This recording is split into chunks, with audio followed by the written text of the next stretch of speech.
And today I want to talk about isolation of the body. So why is it so important to be able to isolate the body parts? We can look at it in terms of learning a new language.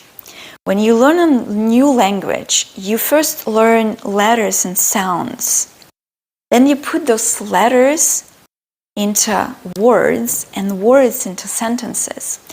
And then all of a sudden becomes a story.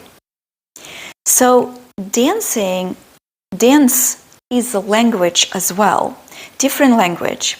So first you need to learn your letters and sounds. So if you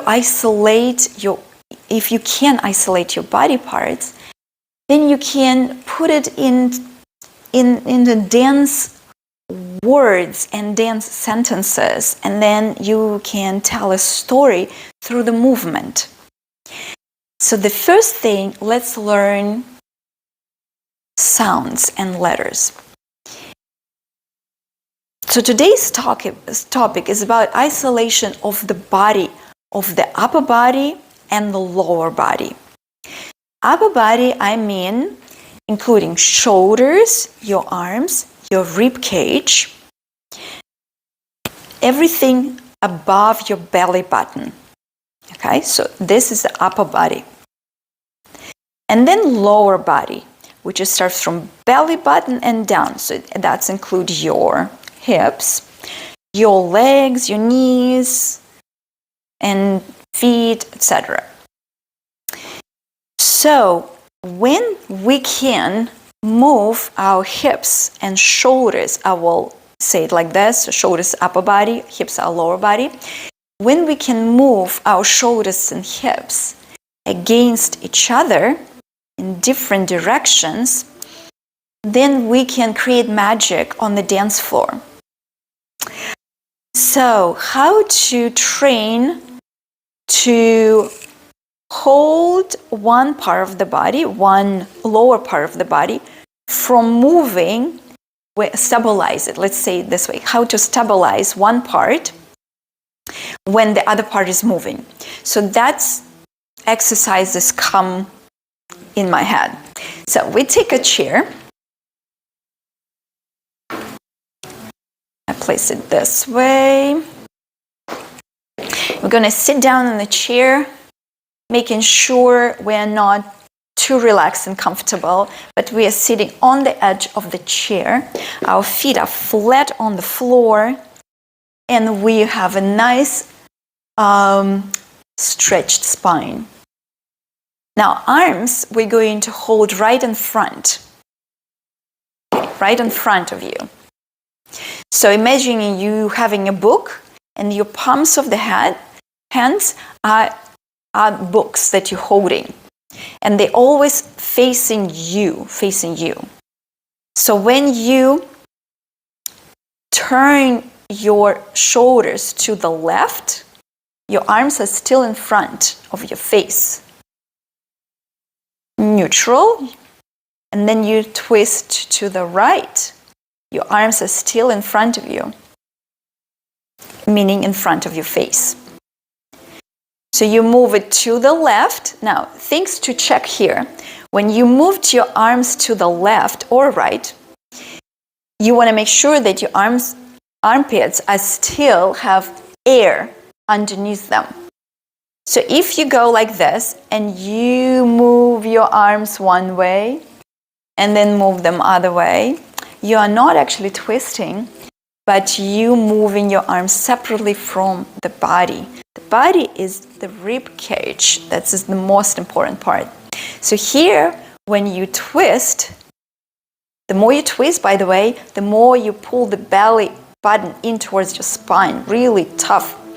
And then here, you twist it. Make sure your armpits have air. And you have tension from your left hip to the right shoulder. Come back to neutral. There's no tension in your back.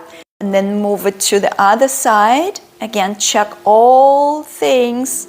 And then now you have tension from your left hip to your right, from your right hip to your left shoulder. It's always opposite shoulders and hips. So facing, no tension, and twisting. No tension and twisting. And when you do this, how many times you need to do it first is as many times as to start feeling the muscles on the back. That's how many times. And after you feel the tension in your back, you then do it 50 times on each side.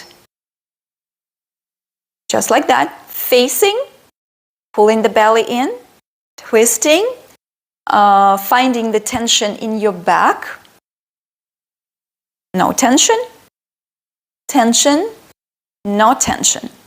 And you do that until you find your muscle start working, or your muscles start working, you start feeling the back. All right, so you isolating the upper body. You stabilized your hips so that you don't have to worry about are they moving or not. They are not, because they are sitting down. All right, so this is isolation of the upper part. Isolation of the lower part, we take the same chair, still needs support. And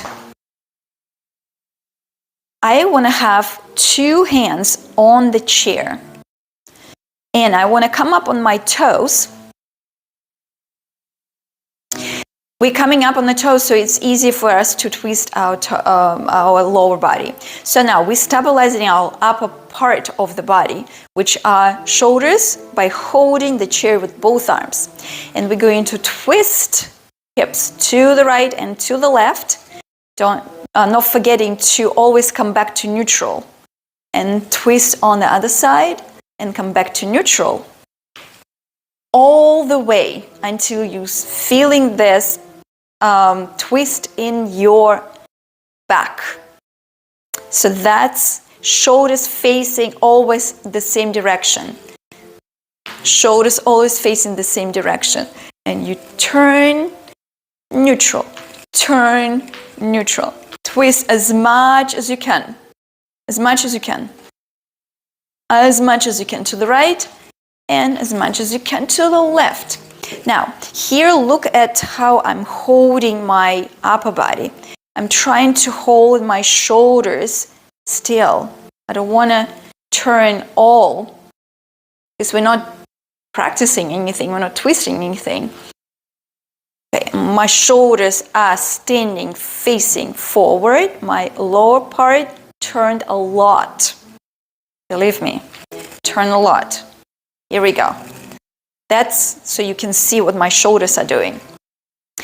Okay, now if we put this chair away, hopefully you understand what I mean. So you need to hold one part of the body while you're training the other. All right. Now, where are you going to use this isolation? For example, when you walk and you need to turn 180 degrees, that's what you do.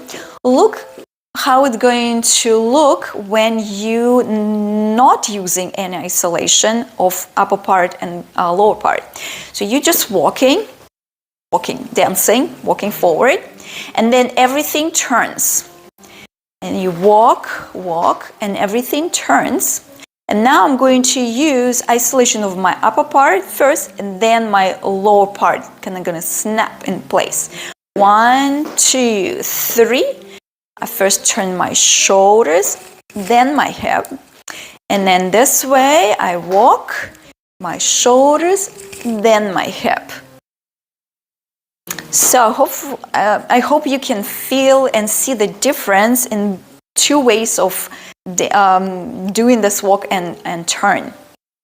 So when you use your isolation in your upper part and lower part, you're never going to find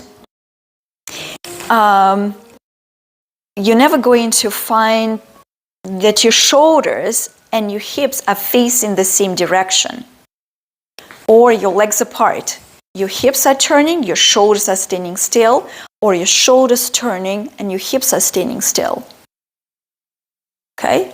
So all of a sudden, your dance becomes more interesting and interesting to look at as audience, and more fun to dance this way because you have better balance.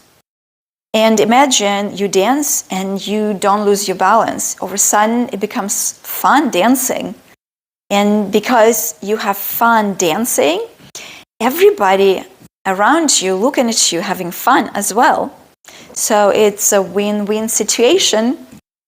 So I strongly suggest to run right away, get a chair, and start practicing the isolation of your upper and lower part of the body.